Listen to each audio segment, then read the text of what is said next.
Hello everyone, welcome back to my channel learn practice achieve. आज हम यहाँ पे डिस्कस करेंगे क्लास 10 मैथ्स का अरिथमेटिक प्रोग्रेशन का प्रैक्टिसेस। ठीक है, क्या आपको लग रहा है कि अरिथमेटिक प्रोग्रेशन का सारा क्वेश्चन आप सॉल्व कर सकते हो? हाँ, डेफिनेटली कर सकते हो, क्यों नहीं। अगर आपको फॉर्मूला पता होगा, उसका एप्लीकेशन पता होगा और अगर क्वेश्चन जो गिवन है उसको अगर आप अच्छे से एनालाइज कर सकते हो तो, है ना। तो ये सब टिप्स मैं आज आपको इस वीडियो में दूंगी। नॉट ओनली दिस, क्योंकि जो बोर्ड का एग्ज़ाम होगा उसमें बुक का क्वेश्चंस तो आने वाले हैं नहीं, एक्स्ट्रा क्वेश्चंस ही आएंगे।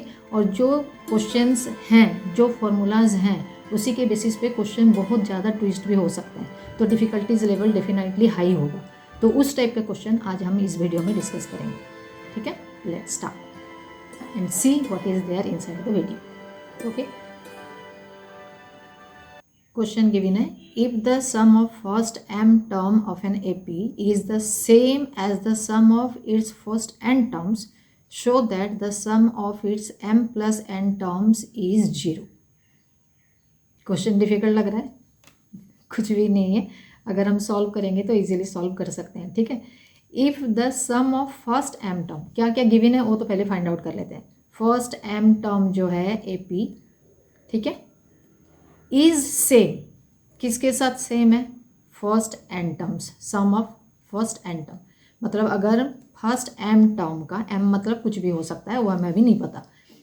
उसके बाद वो किसके साथ इक्वल होगा? उसका सम फर्स्ट एन टर्म अगर लेते हैं, उसका सम के साथ अगर इक्वल होता है तो show that the sum of m plus n terms, मतलब जो एम टर्म हमने पहले लिया था और बाद में जो एन टर्म लिया था, उन दोनों का जो सम हम निकालेंगे तो वो कितना आना चाहिए? 0 आना चाहिए। तो हमारे पास यहाँ पे कोई भी नंबर नहीं है, तो जो गिवन है उसी के बेसिस पे हम फाइंड आउट करेंगे इसका वैल्यू। ठीक है, और हमें प्रूव करना है कि sum of m term plus n term का जो वैल्यू आएगा वो 0 आना चाहिए। ठीक है, तो let the first term of AP, हमेशा क्या लेते हैं? A लेते हैं, तो यहाँ पे भी A ले लिया हमने। ओके, कॉमन डिफरेंस क्या लेते हैं? D, तो यहाँ पे भी D ले लिया हमने। उसके बाद क्वेश्चन में क्या गिवन है? Sum of first m term is equal to sum of first n term. तो जो फॉर्मूला हम यूज़ करते हैं सम के लिए, वो फॉर्मूला हम m के लिए भी यूज़ करेंगे और n के लिए भी यूज़ करेंगे। ठीक है, यहाँ पे कोई नंबर हमें यूज़ नहीं करना है, सीधा टर्म्स के बेसिस पे हम लिखेंगे उसको। सो फर्स्ट के लिए फॉर्मूला क्या हो जाएगा? क्योंकि m टर्म है तो m/2 2a plus m-1 d हो गया। ये हो गया फर्स्ट पार्ट का sum. Okay, second part sum of the first n term, तो सेकंड पार्ट का सम हो गया ये वाला part, n/2 2a plus n-1 into d, दोनों इक्वल है according to the question given. अभी इसको हम ओपन करते हैं ब्रैकेट को। ठीक है, क्योंकि दोनों साइड इक्वल टू है और दोनों के डिनोमिनेटर में 2 है, तो पहले तो 2 और 2 को कैंसिल कर देते हैं। बाकी क्या रह गया? m, तो m को मल्टीप्लाई करते हैं नंबर के साथ और इधर n को भी मल्टीप्लाई करते हैं बाकी नंबर के साथ। तो m इंटू 2a m हो गया, फिर ये m² हो गया, ये m हो गया और d बाहर है, d को एज इट इज रखना है। n को भी उसी हिसाब से मल्टीप्लाई करेंगे, 2an plus n² minus n into d हो गया। ठीक है, अभी नेक्स्ट स्टेप में हम क्या करेंगे? जितने भी नंबर थे, क्योंकि हमें आंसर क्या लाना है? 0 लाना है, तो इसीलिए इक्वल टू का राइट हैंड साइड में जितने भी नंबर थे वो सारे नंबर को हम शिफ्ट कर देंगे लेफ्ट हैंड साइड में। तो 2am plus m² minus md minus 2an, और यहाँ पे भी प्लस था तो ये भी माइनस हो गया और पूरा टर्म इधर आ गया, इक्वल टू 0 हो गया। ठीक है, इतना समझ में आ गया। अभी हम क्या करेंगे? जो सिमिलर टाइप के टर्म हमें दिख रहे हैं उनको साथ साथ ले आएंगे, जैसे 2am और 2an।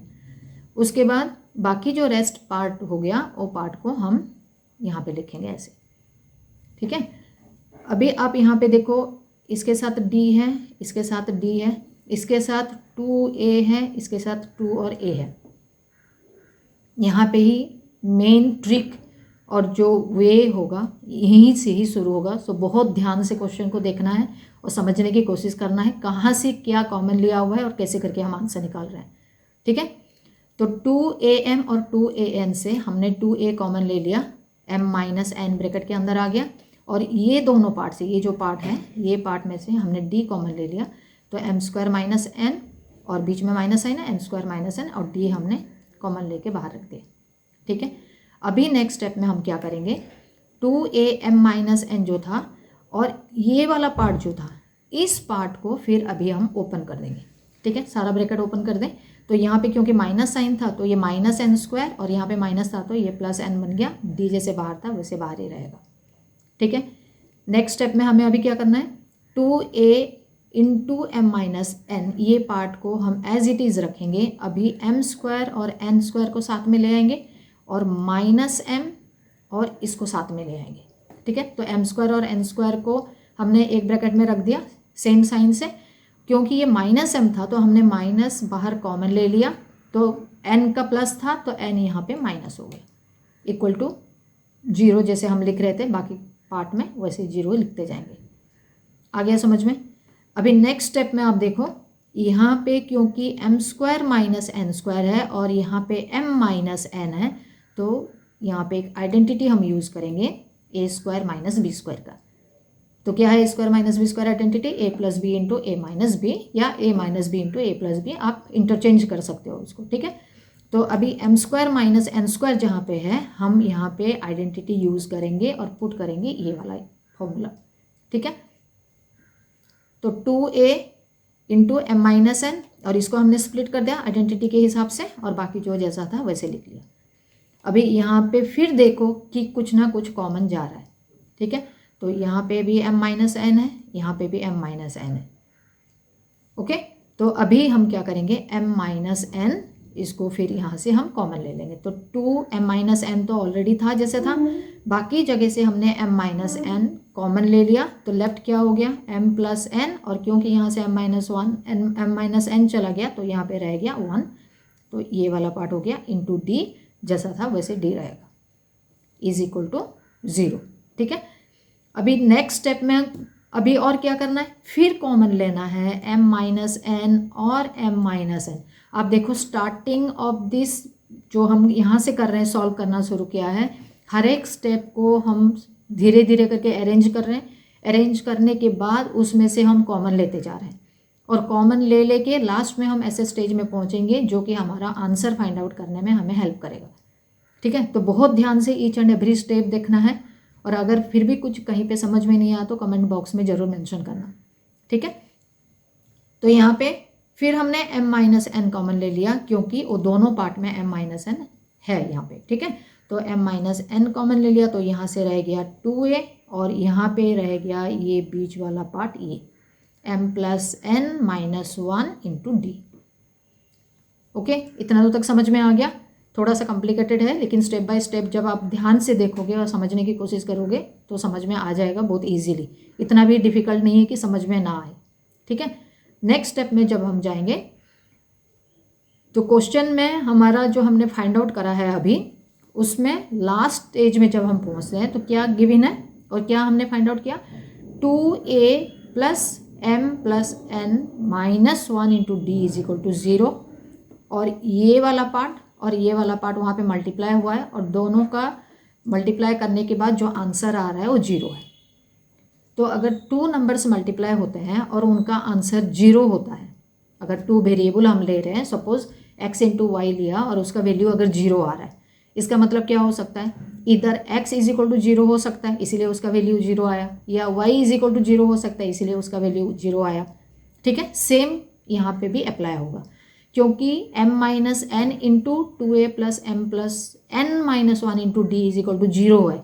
इसका मतलब इधर first part is equal to 0 या second part is equal to 0। ठीक है, अगर हम first part is equal to 0 लेते हैं, ठीक है, ये 0 हो सकता है, या m-n इज इक्वल टू 0 हो सकता है, लेकिन अकॉर्डिंग टू द क्वेश्चन क्या है, m-n is not equal to 0। कैसे पता चला नॉट इक्वल टू 0? क्योंकि क्वेश्चन में जो गिवन है वो गिवन है कि फर्स्ट m टर्म अलग है और फर्स्ट n टर्म भी अलग है। तो अगर हम m-n को 0 लेते हैं, इसका मतलब क्या हो गया, m is equal to n हो गया, and which is not possible. आ गया समझ में? यहाँ पे कहाँ पे ट्रिक यूज़ हो रहा है वो ध्यान से सुन लो। ठीक है, लास्ट पार्ट जब हम पहुँच गए, लास्ट पार्ट में हमने ये फाइंड आउट किया कि जो 2 पार्ट है, 2 पार्ट में से कोई एक पार्ट 0 होना चाहिए। ठीक है, अगर 0 होना चाहिए तो फर्स्ट वाला पार्ट जीरो हो सकता है या सेकंड वाला पार्ट जीरो हो सकता है। तो सेकंड वाला पार्ट तो जीरो हो सकता है, अगर इसको हम जीरो ले रहे हैं तो देखते हैं फर्स्ट वाला पार्ट जीरो हो सकता है कि नहीं हो सकता है। अगर फर्स्ट वाला पार्ट जीरो होता है तो m minus n is equal to zero हो जाएगा। तो m minus n is equal to अगर जीरो हो गया इसका मतलब हो गया m is equal to n. लेकिन फर्स्ट में जब हम क्वेश्चन रीड करा था उस टाइम पे ये था कि sum of first m term and sum of first n term, इसका मतलब वो दोनों टर्म जो हैं वो अलग अलग हैं, सेम नहीं है। तो m is uh not equal to n होगा। इसका मतलब जो second part of the equation है वो जीरो है। कंफर्म हो गया, ठीक है। हेंस कौन सा वाला पार्ट जीरो है, 2a plus m minus one into d is equal to zero. इसको हम ले लेते हैं इक्वेशन नंबर 1, ठीक है। इसको आगे हम यूज करेंगे।